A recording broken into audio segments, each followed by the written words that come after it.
Ladies and gents, welcome to another video. Today we're going to be taking a look at the Ping DLX cart bag. This is one of our best performing videos on the YouTube channel, and so I wanted to do a follow-up video. I had a comment the other day. Brendan Hutton said, hey, how's the bag currently? Would you consider doing an updated review after having it for a while? And so I replied back, asked some questions like, what would you like to know? And basically it's because he's going to be buying one of these bags and wanted to know how it's held up and everything like that. So here's the other review, my first kind of intro. Those are the first couple of months having it. Watch that if you would like. And then this bag, you can see my first video, if you watch that one, I had a white bag. I switched to black. That was very quick. So this bag still has almost 2 years on it. That first bag, I just wanted a color that I thought wouldn't wear as easily. And so I switched to the black bag instead of a white. So no, nothing happened. Nothing was wrong with the white bag. The store that I bought it from was just super cool and they allowed me to do the return. So let's take a look at the bag. And before we get into this video, most people that are watching these videos are not subscribed. If you like golf content, you want to watch on-course action or me going through like reviews and different things like that, make sure to subscribe to this channel. Subscribing, liking the videos, and commenting, that's what's going to help push these videos out and tell the algorithm, tell YouTube that these videos are worth watching. So I appreciate you guys, and I hope you hit that subscribe button, and let's get right into this bag review and, summary after almost 2 years of having it. Let's get into it. Okay, so this bag is like the 2023 Ping DLX cart bag. They had another one, and Deluxe, I believe is what the DLX is for, but this bag is robust. It has a lot of great features, and I'm gonna run through them very quickly. Now that I've used this bag for a long time, I know exactly the things I like, and it is overall a good bag. And let's go into that, and then we'll get into like wear and tear and things like that. So first thing you have, let's see, I believe it's 14. 3, 4, 5, 6, 7, 8, 9, 10, 11, 12, 13, 14. So 14 dividers and what I call the putter pocket. I know a lot of people like to do like wedges low or some other type of configuration. For this bag, I like having the putter here because it stays clear of any club. So even when it's on the cart and shaking and moving, the putter's not getting hit. That's how I like to set it up. So you have the 14 dividers plus the putter, so 15 in total up here at the top. I want to give you guys kind of like a realistic or what it looks like and how my bag is set up in case you have a similar setup or anything like that. So I got my wedges, I got my irons, long irons, a hybrid, 5-wood driver, and then I have some of my content stuff as well. So these are actually alignment stick training aids. This is a ball retriever. And then I have my iRange Sports tripod or monopod. It just sticks right into the ground. And then I have my own like scorecard book. I like to slip this right here. It's just an easy spot to keep track of when I'm not playing. I also sometimes out on the range, when I take this out, I like to use this as a phone pouch. It's a quick place like while I'm on the range, not while it's on the cart, but just to be able to put my phone away. But as maybe my foursome is showing up, they're calling me, I can grab my phone really quickly while I'm on the range. So that's where I like to have that there. You have your tee spots right here. So you have 4 tee holders here. And then I really like this feature. I keep one of these like clip pencils for my scorecard book. So I keep an extra one of those here and then one clipped onto my book as well usually. And then I have, this is my ball marker. I recommend instead of Sharpie, use a Milwaukee Inksol. This is a tip from Tiger Woods. These don't wipe off or mark off, like smear as easily as a Sharpie will. So this is a much better, go to Home Depot, you can get them for $1 or $2. It's a much better option to mark your balls. In here, I have, here's just another compartment, keep a bunch of things. I'm not gonna run through everything. Here is a ball compartment, tees in a pouch, and I got a whole crap ton of balls in here. I like that pouch. Some people configure this differently. This to me kind of looks like a target, which is where I like to keep my rangefinder. Keep that in there, nothing else goes in there. And then below you have a cooler. And this cooler pouch is actually pretty freaking big. Right now, got the old Fresca in there, but you can hold like 12 cans of soda, beers, whatever you're doing. This can hold about 12. There are drainage plugs below, which is great so that there's not mold building up in your bag if you choose to put drinks that are, condensating and sweating in there, or you put some ice, they will drain out the bottom. I wouldn't recommend like throwing a bunch of ice in there. I just don't think that that's a super smart idea, But hey, you do you, it's your bag. Over here, you basically have the same setup from one side to the other. So on this side, you're gonna have a smaller pouch here that has some snacks on this side. Yeah, you have two pouches. So you have 2 compartments. You zip this one's a small one. It's only about like this deep and it tucks behind this bigger compartment. And in here, we keep a lot of stuff. I have putt trainers, my Tour Aim alignment, the plastic piece that the alignment sticks go into. I keep that in here. Here's a putting mirror. I keep weather gloves. Some people attach their keys to this. I think that's a smart idea. I actually just have the battery, a backup battery to my rangefinder connected to this. And then you have like some mesh dividers here, which I like. I have gloves below, keep a few of those. And then up here, I keep my club tool, my driving wrench, whatever you call it, a club wrench. And yeah, usually we'll keep like a rain jacket in the colder months and things like that in here as well. So there's that side of the bag. And then the other side, you basically get the same thing. Top pouch, sunscreen, things like that.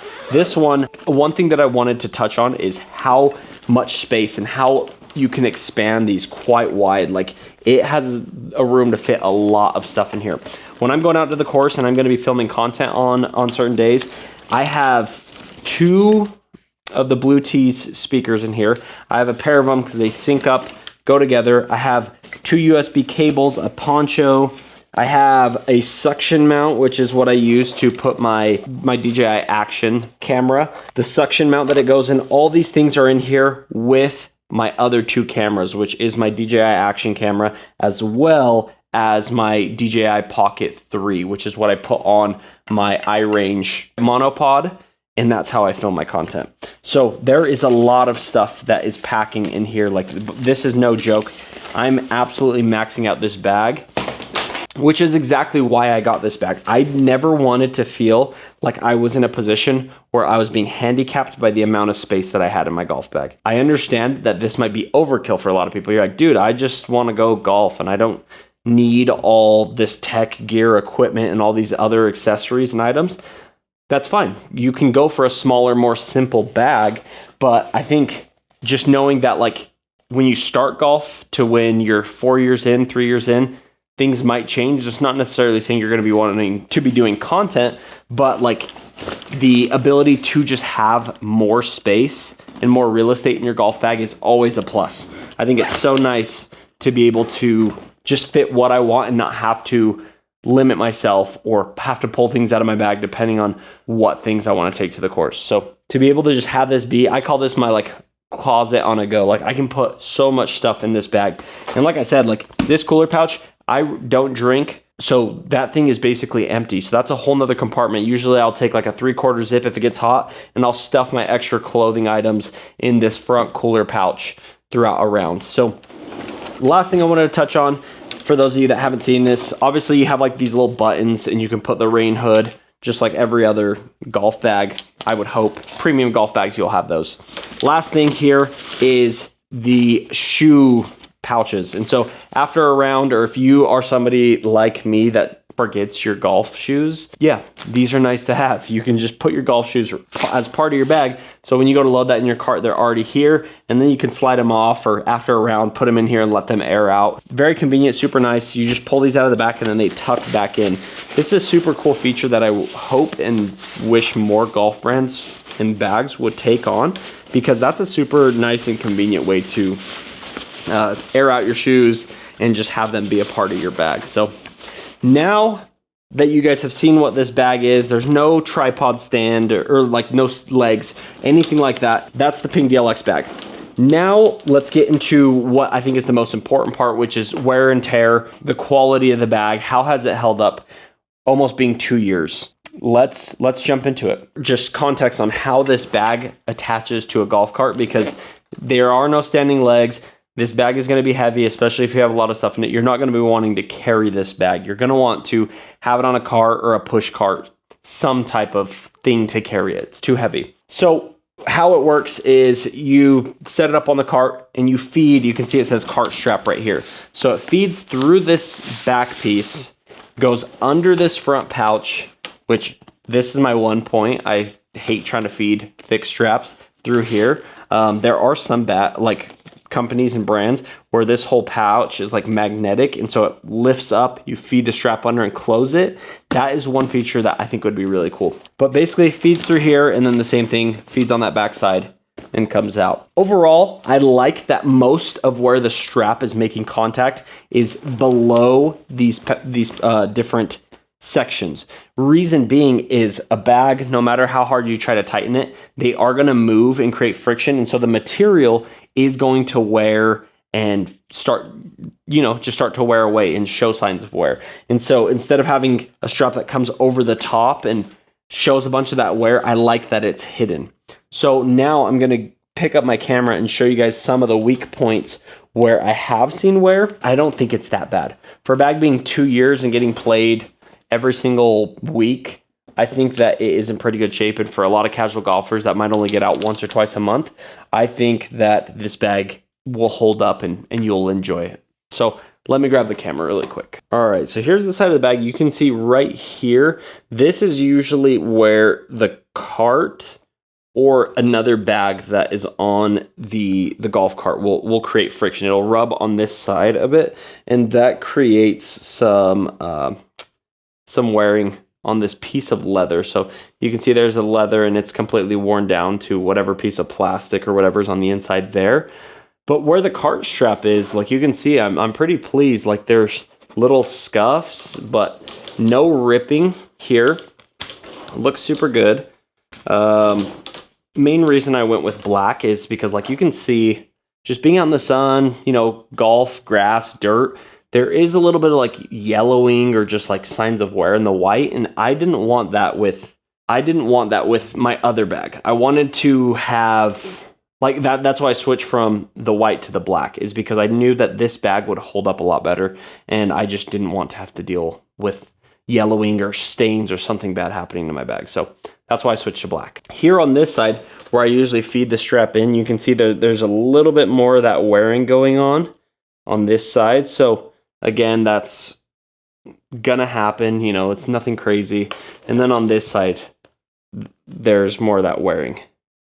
And those two were the two biggest parts, or I guess it's on both sides the exact same thing.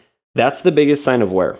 And I honestly don't think it's that bad. There are some little minor like scuffs and dings on the logos.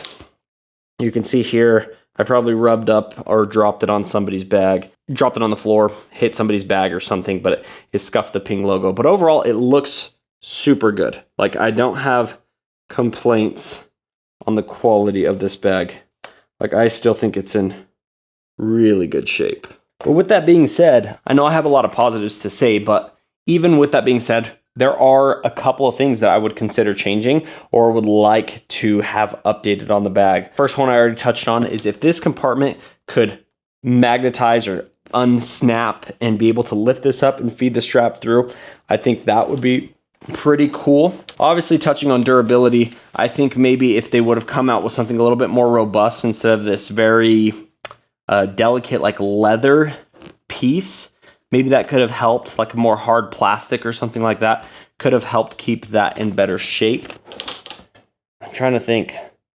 Oh, another one. They say that this is a 14 single length divider, where basically what that means is you have this divider piece up here that separates your clubs, but after about a few inches, it's just like an open compartment at the bottom. And so your grips get like hit on each other and they like don't come out. And when you pull one club, a bunch of clubs go in, or you can't feed one down. You know my pain. You felt this if you had a lesser quality bag.